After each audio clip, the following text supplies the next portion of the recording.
आज हम बात करेंगे साइंस के नए टॉपिक के बारे में, जेनेटिक्स एंड बायोटेक्नोलॉजी। तो फर्स्ट क्वेश्चन है,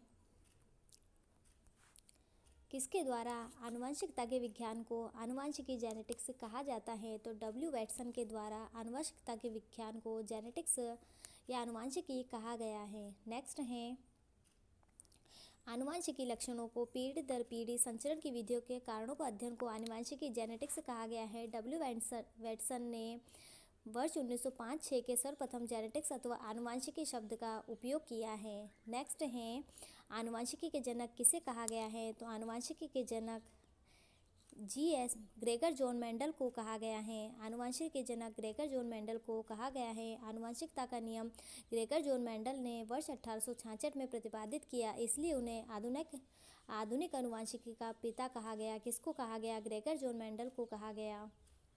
ठीक है, इन्होंने उद्यान मटर को चुना था। इन्होंने प्रयोग के लिए कौन से मटर को चुना था? तो उद्यान मटर को चुना था। नेक्स्ट है, जीन शब्द किसने बनाया है? जीन शब्द किसने बनाया था? जीन शब्द है W.N.L. जॉनसन ने बनाया था। जीन जो है जीवित प्राणियों की आनुवंशिकी इकाई होती है। जीन शब्द का खोज जो है W.N. जॉनसन ने की थी। नेक्स्ट है, मानव में गुणसूत्रों के कितने युग्म पाए जाते हैं? अगर युग्म की बात करें, जोड़ों की बात करें तो 23 जोड़े गुणसूत्र पाए जाते हैं, और अगर संख्या की बात करें तो 46 पाए जाते हैं। संख्या में जो गुणसूत्र है वह 46 पाए जाते हैं, और युग्म या जोड़े की बात करें तो 23 गुणसूत्र पाए जाते हैं।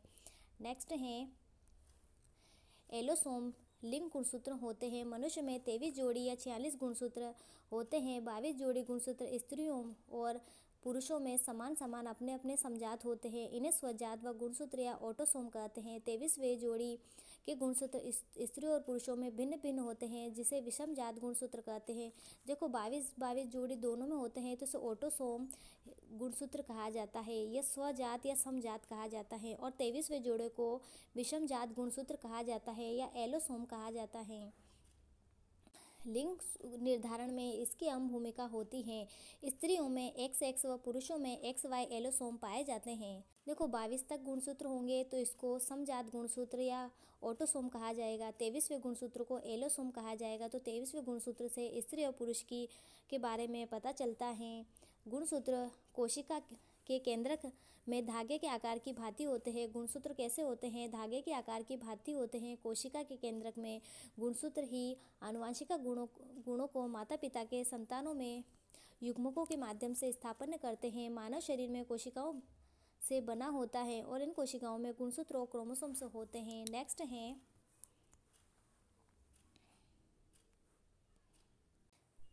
है, मनुष्य की दैहिक कोशिका में गुणसूत्र की संख्या होती है। तो मनुष्य की दैहिक कोशिका में गुणसूत्र की संख्या की बात कर रहे हैं तो 46 हो जाएगा। अगर युग्म या जोड़े की बात करें तो 23 हो जाएंगे। नेक्स्ट है, मानव कोशिका में गुणसूत्र की संख्या है तो 46 है। नेक्स्ट है, एक सामान्य बालिका शिशु अपने X गुणसूत्र प्राप्त करती हैं तो अपने माता या पिता दोनों से प्राप्त करती हैं। नेक्स्ट है, एक सामान्य मानव नर में गुणसूत्र का गठन होता है तो 44 + XY गुणसूत्र का गठन होता है। एक सामान्य मानव नर में जो है 44 + XY गुणसूत्र का गठन होता है। नेक्स्ट है, मानव में अलिंग गुणसूत्रों की संख्या होती है तो मानव में अलिंग गुणसूत्र की संख्या 44 होती है। ठीक है, तो मानव में अलिंग गुणसूत्रों की संख्या 44 होती है। नेक्स्ट है, लड़का हो गया लड़की होगी, यह निर्भर करता है तो पिता पर निर्भर करता है। ऑप्शन नंबर 2 हो जाएगा। नेक्स्ट है, मानव में एक युग्मनज जिसमें पिता से एक X गुणसूत्र वंशानुगत होता है, लड़की का। नेक्स्ट है,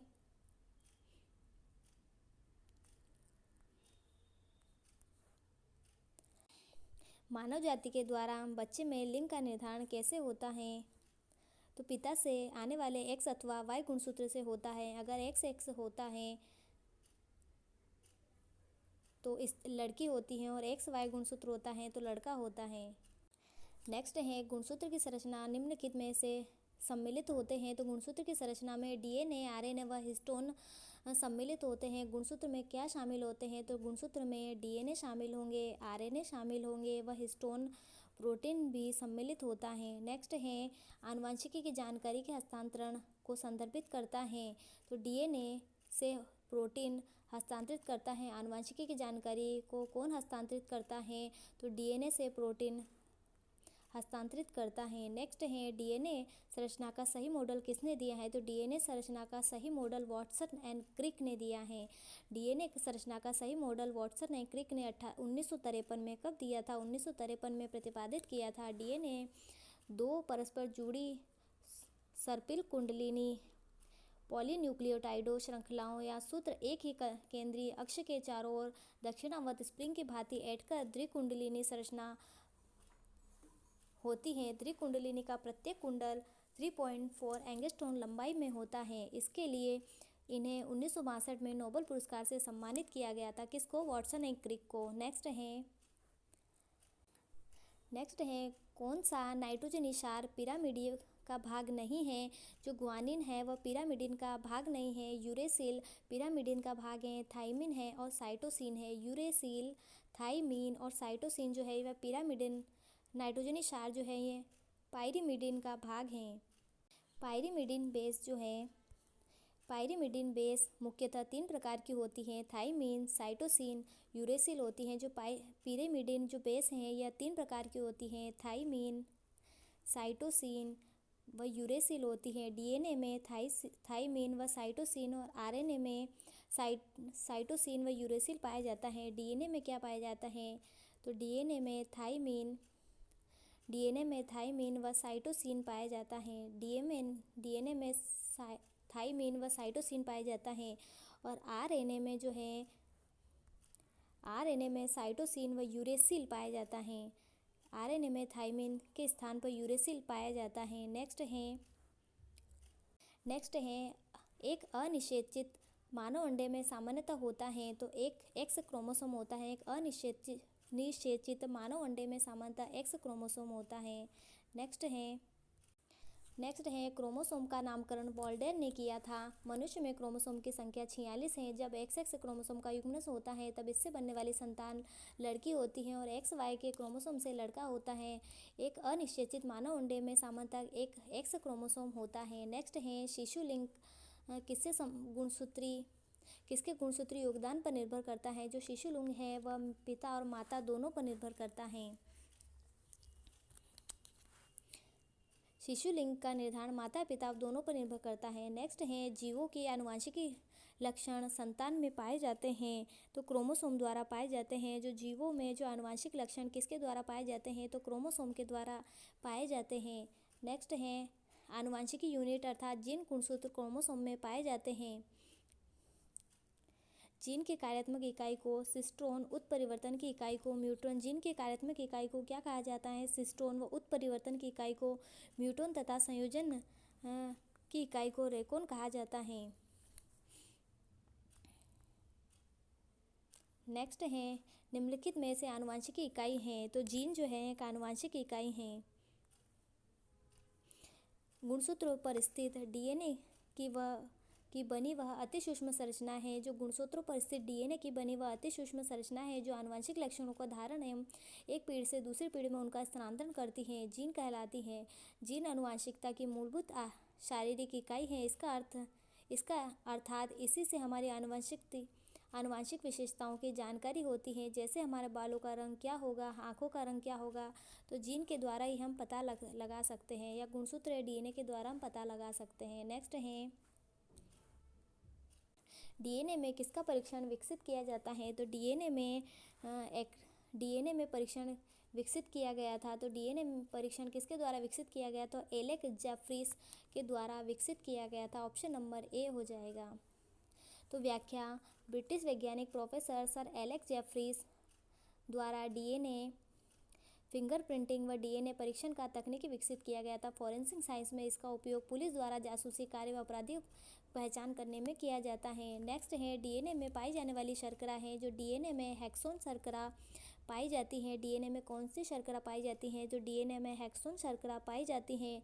डीएनए में हेक्सोन नामक शर्करा पाई जाती है जबकि आरएनए में पेंटोस शर्करा पाई जाती है। डीएनए में कौन सी शर्करा पाई जाती है? तो डीएनए में हेक्सोन शर्करा पाई जाती है और आरएनए में पेंटोस शर्करा पाई जाती हैं। नेक्स्ट है निम्न में से किस प्रकार का आरएनए प्रसंस्करण में भाग लेता है? तो टीआरएनए जो है वह आरएनए प्रसंस्करण में भाग लेता है। स्थानांतरण व्याख्या जो है, स्थानांतरण आरएनए, इसे घुलनशील आरएनए भी कहा जाता है। ये 70 से 80 न्यूक्लियोटाइडों वाले सबसे छोटे आरएनए के अणु होते हैं। कोशिका में पाए जाने वाले आरएनए के कुल भार 10 से 15% टीआरएनए होता है।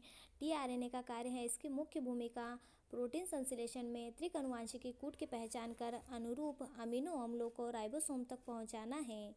नेक्स्ट है टीआई प्लास्टिड, जो आनुवंशिकी इंजीनियरिंग में प्रयुक्त होता है तो प्राप्त होता है एग्रोबैक्टीरियम ट्यूमिफिगे फेमिशियंस से प्राप्त होता है। टीआई प्लास्टिड जो आनुवंशिक इंजीनियर से प्रयुक्त होता है तो वह एग्रोबैक्टीरियम ट्यूमिफिशियंस से प्राप्त होता है। नेक्स्ट है 64 कोशिकाओं के निर्माण में कितने समसूत्री विभाजन की आवश्यकता होती है? तो 64 कोशिकाओं के निर्माण में 63 कोशिकाओं की आवश्यकता होती है। नेक्स्ट है निम्नलिखित में कौन सा कथन आनुवंशिक रूप से रूपांतरित फसलों के लिए सत्य नहीं है? तो ऑप्शन नंबर सी जो है ये रूपांतरित फसलों के लिए सत्य नहीं है। तो ऑप्शन नंबर ए जो है आनुवंशिकी रूपांतरण फसलों को अजैविक तनाव के प्रति अधिक सहनशील बनाते हैं, ये सही है। आनुवंशिक रूपांतरण रासायनिक पीड़कनाशियों को निर्भरता को कम करते हैं। फोर्थ है आनुवंशिक रूपांतरण फसल काटने के बाद होने वाली हानियों को कम करते हैं। नेक्स्ट है डीएनए की संरचना के लिए द्विकुंडली मॉडल हेतु एक्स किरणें विवर्तन के लिए प्रयोग के आंकड़े दिए गए हैं। तो मॉरिक विल्किंस व रोजालिड फ्रैंकलिन द्वारा दिए गए हैं। डीएनए की संरचना के द्विकुंडली मॉडल हेतु एक्सरे विवर्तन के आंकड़े दिए गए हैं तो मॉरिल विल्किंस व रोजालिड फ्रैंकलिन के द्वारा दिए गए हैं। व्याख्या जो है 1953 में जेम्स वॉटसन एवं फ्रांसिस क्रिक ने डीएनए की संरचना का द्विकुंडली नमूना पेश किया। यह नमूना मॉरिस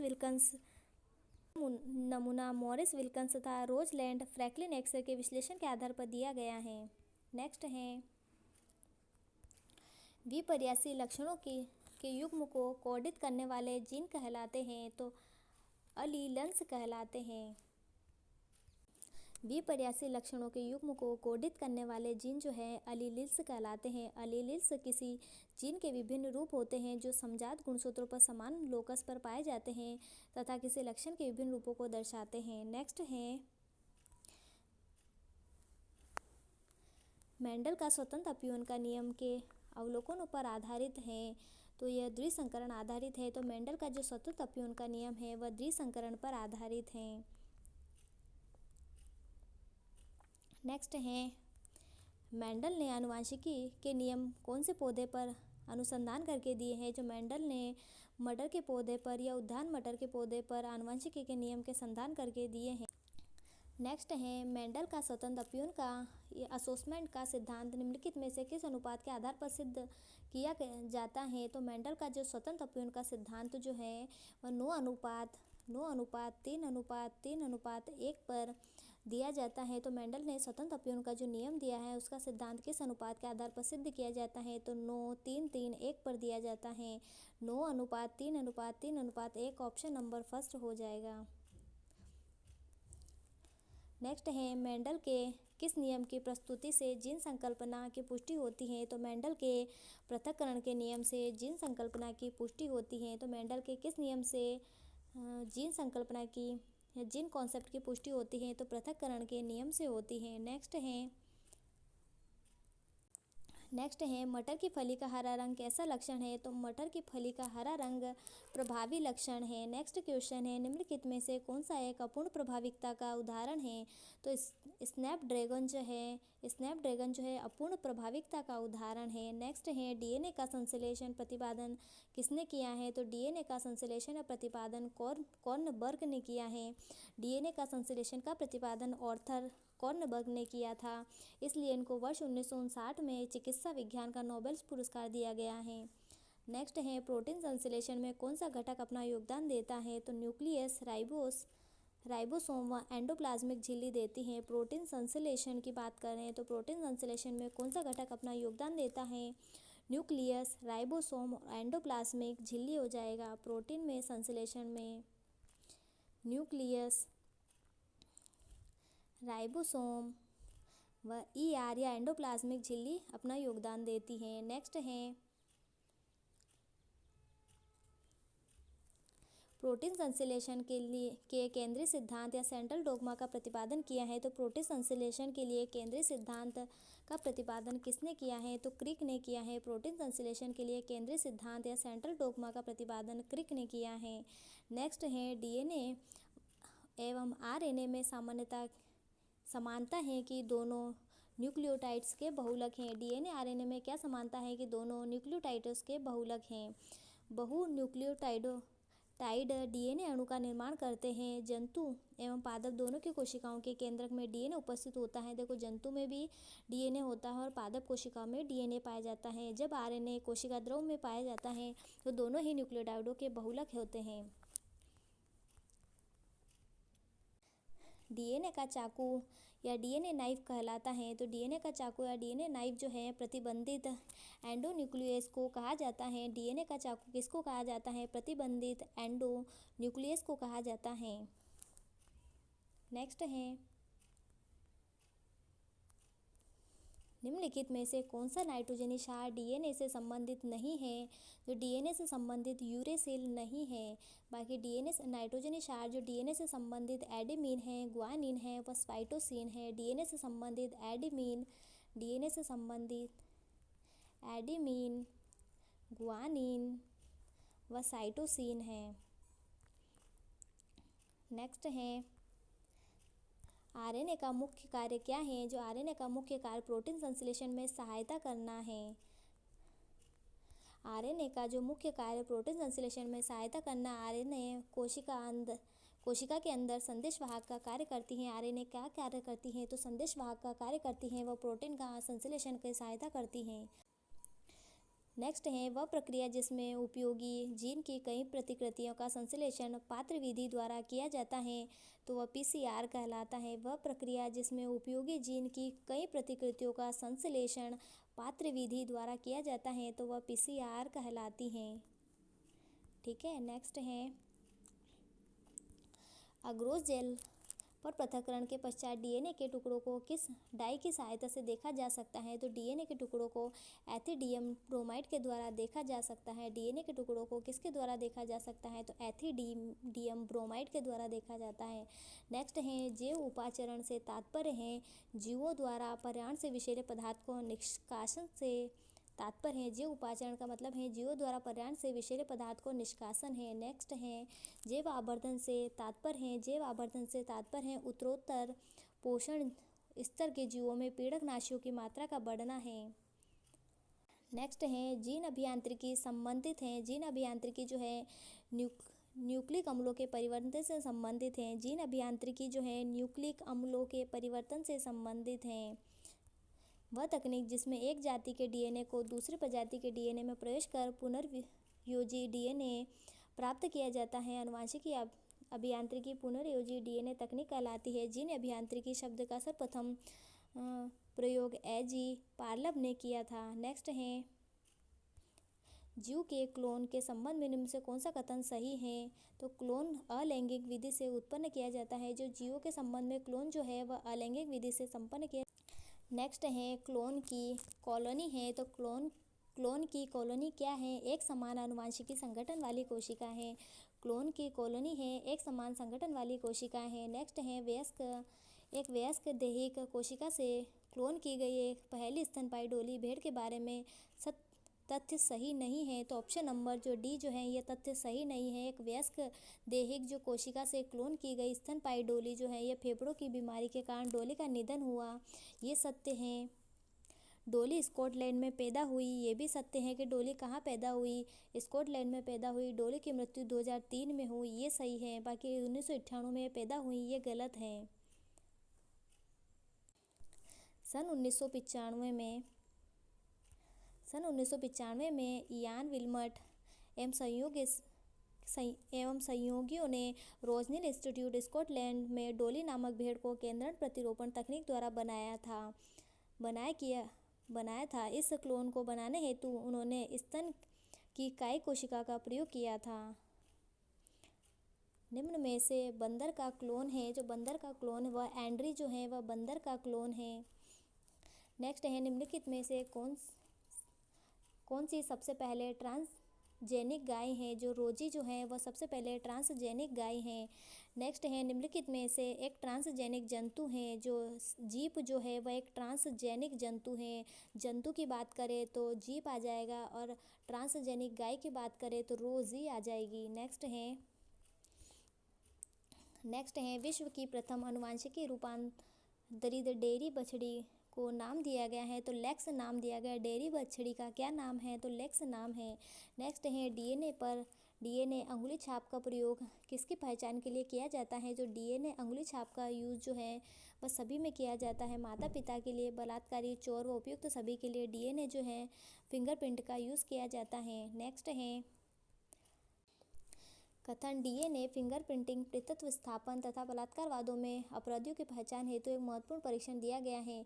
डीएनए परीक्षण हेतु बाल, सूखे व रक्त व वीर्य के सूक्ष्म नमूने प्राप्त होते हैं। तो कथन ए सही है, कारण आर दोनों सही हैं। नेक्स्ट है,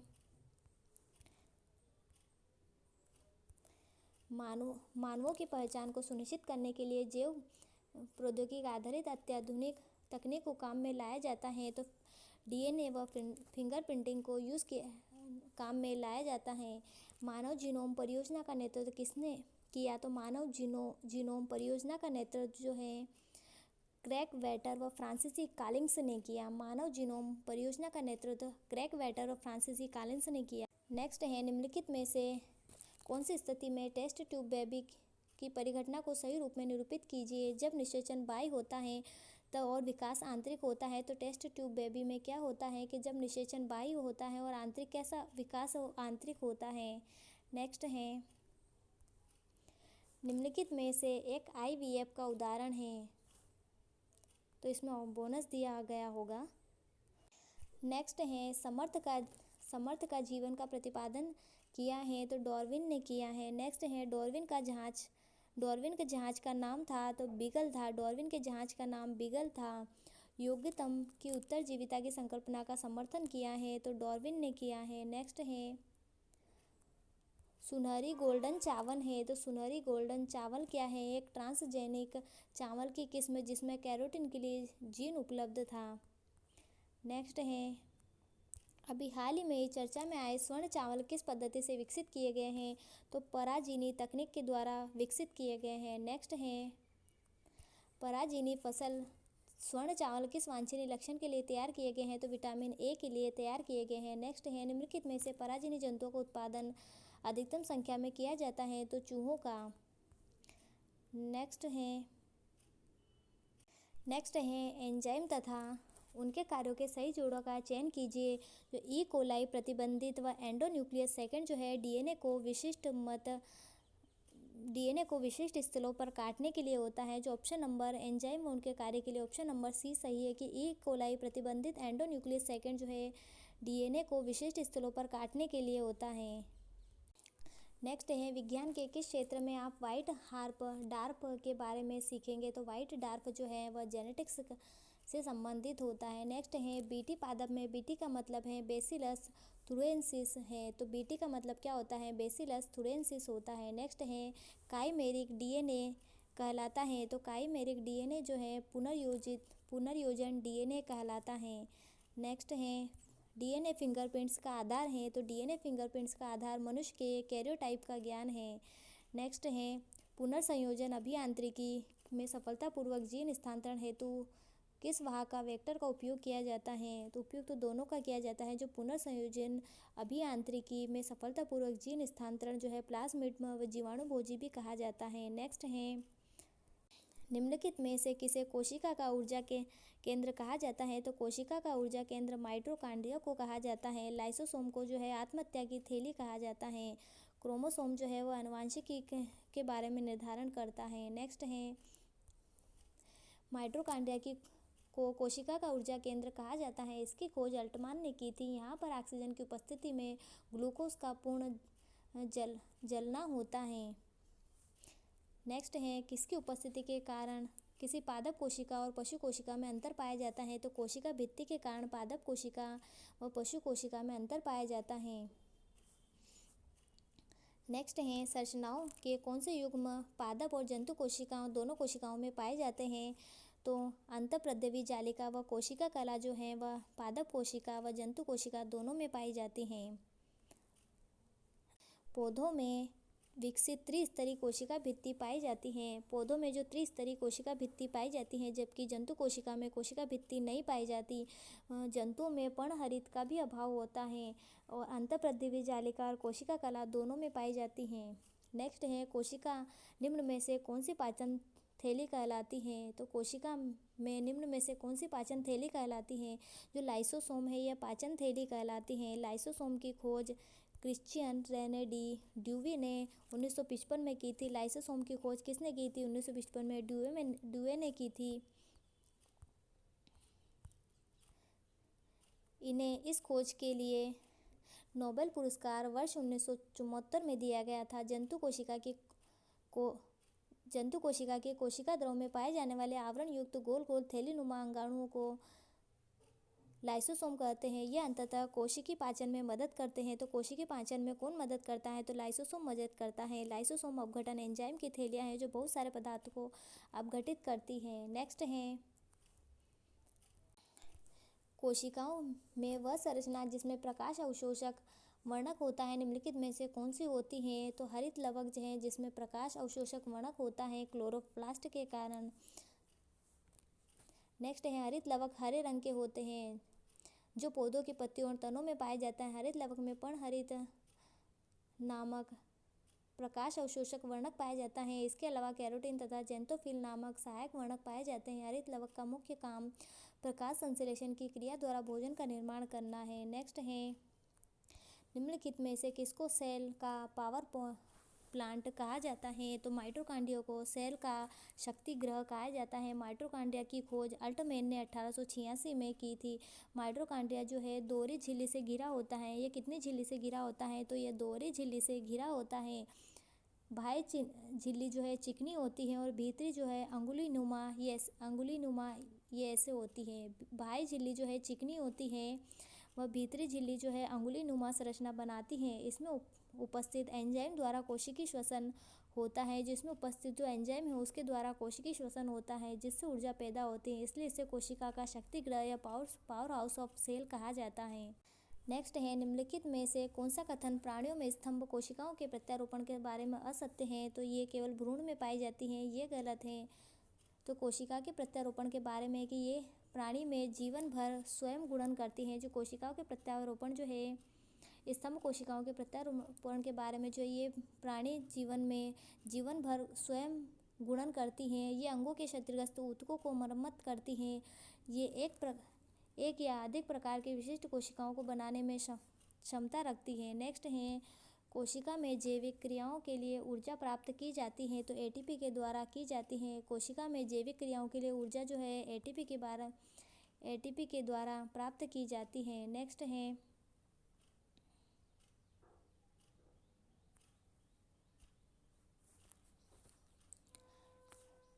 जंतु कोशिका पादप कोशिका से भिन्न होती है क्योंकि इसमें कोशिका भित्ति नहीं होती। जंतु कोशिका पादप कोशिका की भिन्न होती हैं क्योंकि जंतु कोशिका में कोशिका भित्ति नहीं होती, हरित लवक नहीं होते, तारक केंद्र नहीं होते और हीमोग्लोबिन होते हैं।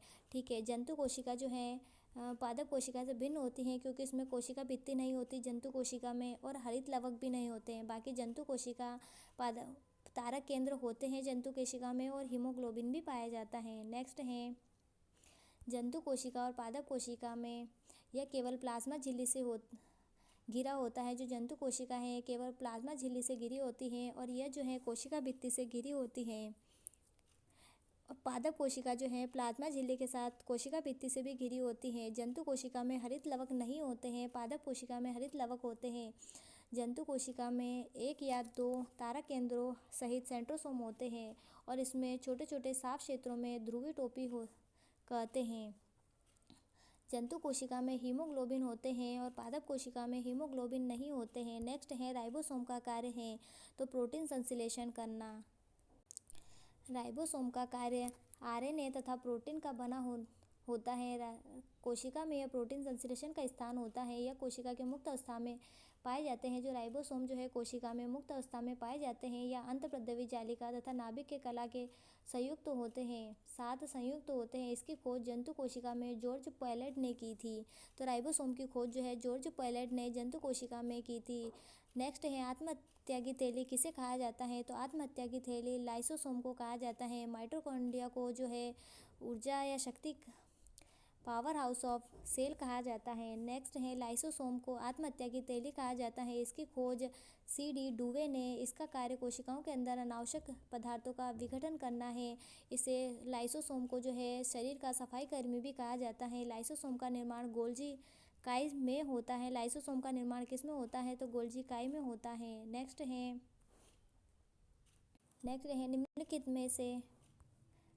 है निम्नलिखित में से कौन सा प्रक्रम वायुमंडल में कार्बन डाइऑक्साइड मुक्त नहीं करता है? जो प्रकाश संश्लेषण है यह वायुमंडल में कार्बन डाइऑक्साइड मुक्त नहीं करता है। बाकी उत्पादकों की श्वसन प्रक्रियाएं करती हैं।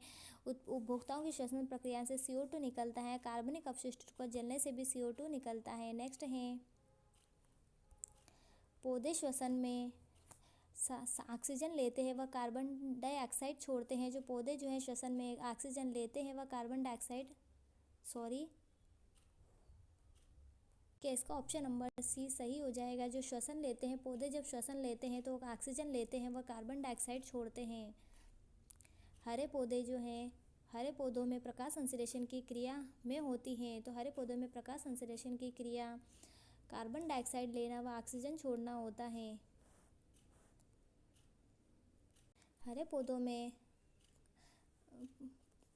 पौधों में जो क्रिया है वह कार्बन डाइऑक्साइड लेना व ऑक्सीजन छोड़ना है। नेक्स्ट है वह जैविक क्रिया जिसमें O2 मुक्त होती है। तो प्रकाश संश्लेषण में जो O2 मुक्त होती है।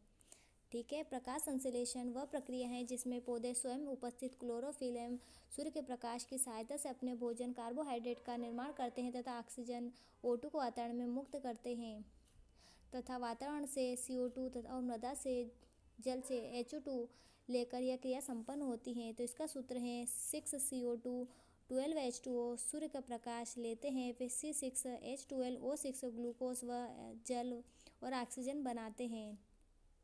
नेक्स्ट है प्रकाश संश्लेषण के समय मुक्त होने वाली ऑक्सीजन है। तो प्रकाश संश्लेषण समय मुक्त होने वाली ऑक्सीजन जल है।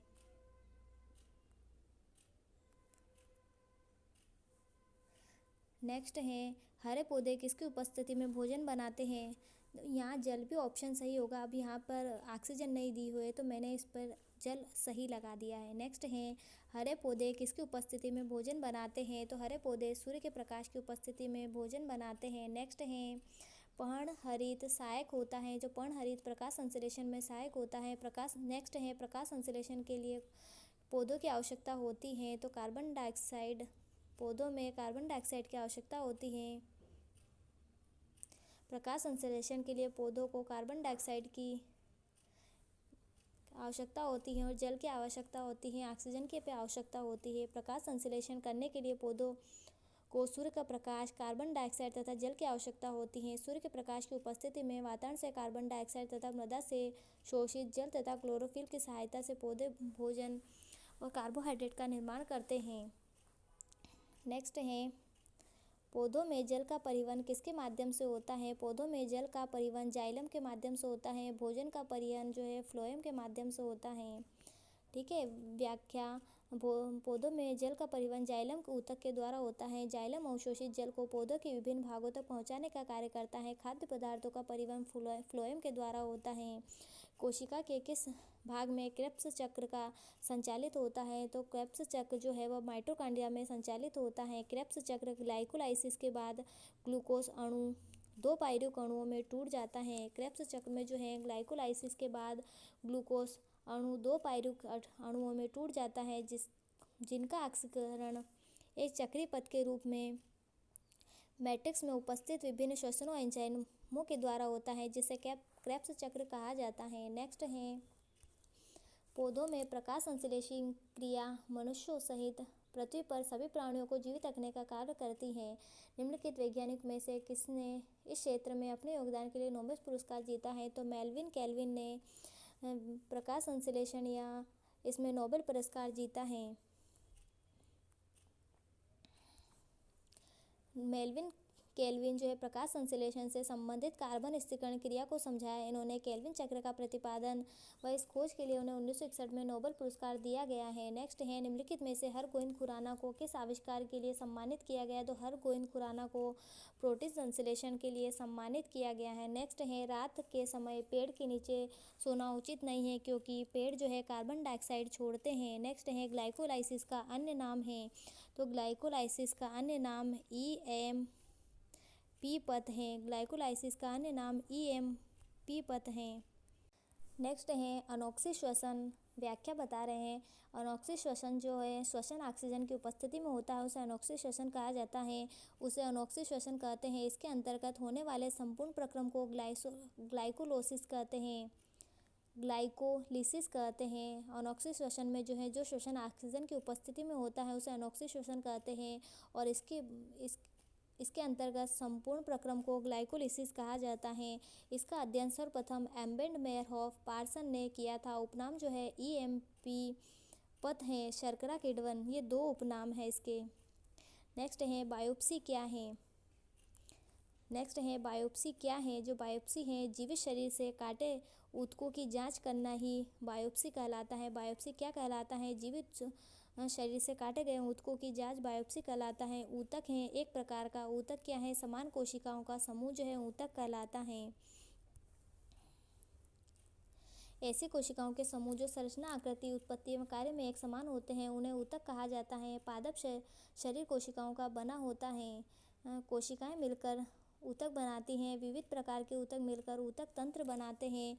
ऊतकों का अध्ययन औतिकी हिस्टोलॉजी कहलाता है। ऊतक इस प्रकार की कोशिकाओं का समूह है जो अपने प्रधान कार्य, उद्भव इत्यादि के समान होती हैं।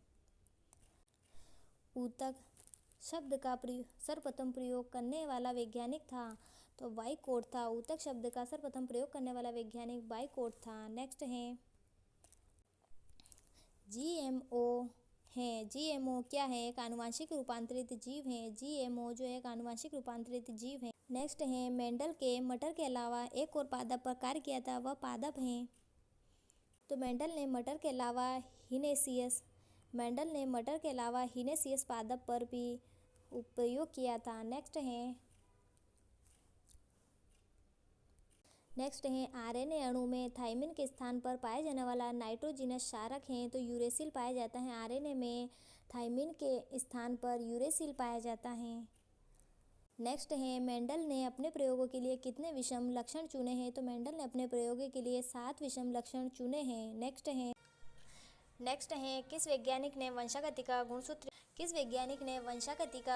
सिद्धांत दिया है? तो सटन ने जो है वंशागति का गुणसूत्र सिद्धांत किसने दिया है? तो सटन ने वंशागति का गुणसूत्र सिद्धांत दिया है। वाल्टर सटन, थियोडोर बिवोरी ने वंशागतिक गुणसूत्र का सिद्धांत दिया है। नेक्स्ट है, आणविक जीव विज्ञान में मूल सिद्धांत का विचार ने प्रस्तुत किया है। तो आणविक जीव विज्ञान में मूल सिद्धांत का विचार जो है फ्रांसीसी ग्रीक ने प्रस्तुत किया है। आणविक जीव विज्ञान में मूल सिद्धांत का विचार फ्रांसीसी ग्रीक ने प्रस्तुत किया है। नेक्स्ट है, DNA फिंगरप्रिंटिंग का आधार है।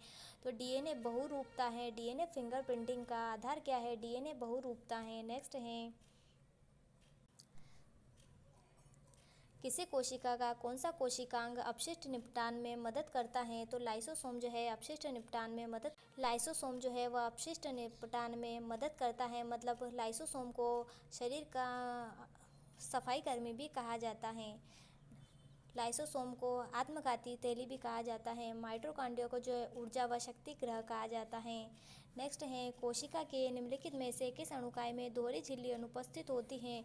लाइसोसोम में जो है वह दोहरी झिल्ली जो अनुपस्थित होती है। कोशिका के किस अणुकाय में दोहरी झिल्ली अनुपस्थित होती है? तो लाइसोसोम में जो है दोहरी झिल्ली अनुपस्थित होती है। माइटोकॉन्ड्रिया में जो है दोहरी झिल्ली पाई जाती है। बाहर वाली को चिकनी कहा जाता है, अंदर वाली जो है इस प्रकार जो ऊर्जा प्रदान करती हैं। नेक्स्ट है, समुद्री विभाजन में समसूत्री विभाजन में किस अवस्था में गुणसूत्रों की आकारिकी का अध्ययन किया जाता है? तो गुणसूत्र की आकारिकी का अध्ययन जो है मेटाफेज अवस्था में किया जाता है। समसूत्री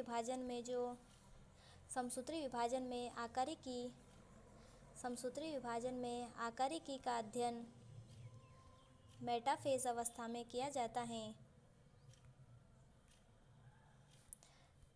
मेटाफेज अवस्था में गुणसूत्रों की आकारिकी का अध्ययन किया जाता है। नेक्स्ट है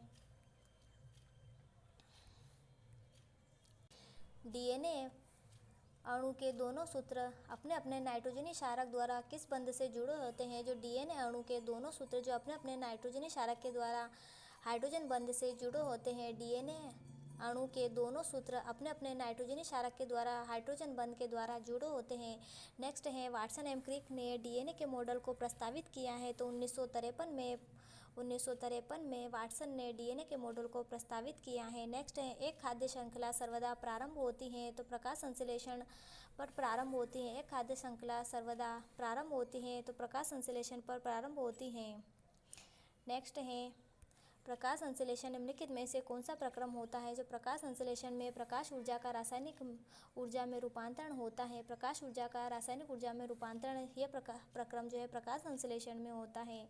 नेक्स्ट है प्रकाश संश्लेषण में प्रकाश अभिक्रिया होती है। तो प्रकाश संश्लेषण में प्रकाश अभिक्रिया जो है वह ग्रेना वाले भाग में होती है। प्रकाश संश्लेषण में प्रकाश अभिक्रिया ग्रेना वाले भाग में होती है। नेक्स्ट है पहली फसल जिसका जीनोम अनुक्रमित किया गया है। तो पहली फसल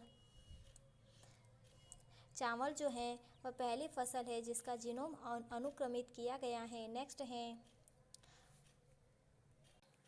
आनुवांशिकतः रूपांतरित गोल्डन राइस का आविष्कार की कमी से रिक्त स्थान की कमी से लड़ने के लिए किया गया था। तो विटामिन ए से लड़ने के लिए गोल्डन राइस का आविष्कार किया गया था। नेक्स्ट है वयस्क व्यक्ति कोशिका से क्लोन किया जाने वाला सबसे पहला स्तनपायी है। तो भेड़ जो है वह पहला स्तनपायी है जो वयस्क देही कोशिका से क्लोन किया जाने वाला पहला स्तनपायी था। नेक्स्ट है डीएनए की पैकेजिंग में शामिल हिस्टोन प्रोटीन का आवेश होता है तो धनात्मक होता है। डीएनए की पैकेजिंग में शामिल हिस्टोन प्रोटीन का आवेश कैसा होता है? तो हिस्टोन प्रोटीन का आवेश जो है वह धनात्मक होता है। डीएनए की पैकेजिंग में हिस्टोन प्रोटीन का आवेश जो है वह धनात्मक होता है। ये इंपॉर्टेंट है, ध्यान रखना। नेक्स्ट है मेंडल द्वारा चयनित मटर के पौधे का कौन सा लक्षण आनुवंशिकता के प्रयोग के लिए नहीं चुना गया? तो तने का रंग जो है वह नहीं चुना गया। मेंडल के द्वारा चयनित बीज का रंग को चुना गया, फली के रंग का चुना गया और फूल के रंग को भी चुना गया। नेक्स्ट है मेंडल के आनुवंशिकता के प्रयोग के लिए मटर के कितने जोड़ी लक्षणों को प्रयोग के लिए चुना गया है? तो 7 जोड़ी लक्षणों को चुना गया है। नेक्स्ट है ये आप इनको देखकर याद कर सकते हो। नेक्स्ट है